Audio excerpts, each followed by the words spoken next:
ইরানের বিরুদ্ধে president Donald ট্রাম্পের সামরিক পদক্ষেপ সীমিত করতে একটি ওয়ার পাওয়ার্স রেজুলেশন এগিয়ে নিয়েছে যুক্তরাষ্ট্রের সিনেট। কংগ্রেসের অনুমোদন ছাড়া ইরানের বিরুদ্ধে সামরিক শক্তি ব্যবহার ঠেকাতেই এ উদ্যোগ নেওয়া হয়েছে।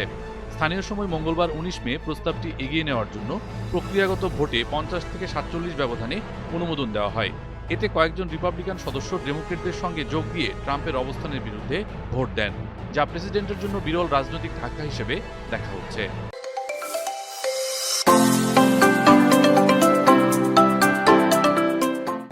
ডেমোক্রেট সিনেট নেতা চাক শুমার ভোটের আগে বলেন, এই প্রেসিডেন্ট যেন লোডেড বন্দুক নিয়ে খেলা করা এক শিশুর মতো।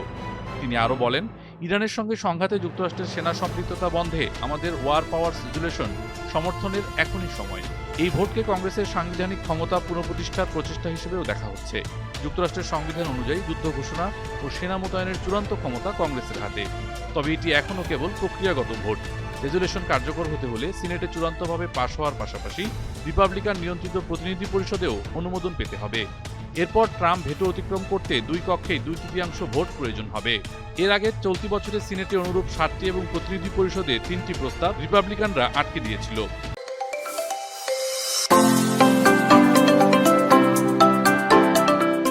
তবুও বিশ্লেষকরা বলছেন, মঙ্গলবারের ভোট রিপাবলিকানদের ভেতর যুদ্ধ নিয়ে বাড়তে থাকা অস্বস্তির ইঙ্গিত দিচ্ছে। ফেব্রুয়ারির শেষ দিকে যুক্তরাষ্ট্র ও ইসরায়েল ইরানের বিরুদ্ধে হামলা শুরুর পর থেকে সংঘাতে বিশ্ব জ্বালানি বাজার ও জীবনযাত্রার ব্যয়ে বড় প্রভাব ফেলেছে।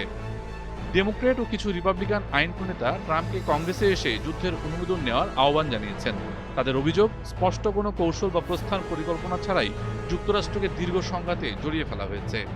অন্যদিকে ট্রাম্প প্রশাসনের দাবি, প্রেসিডেন্ট প্রধান সামরিক কমান্ডার হিসেবে নিজের সাংবিধানিক ক্ষমতার মধ্যেই সীমিত সামরিক অভিযান পরিচালনা করছেন।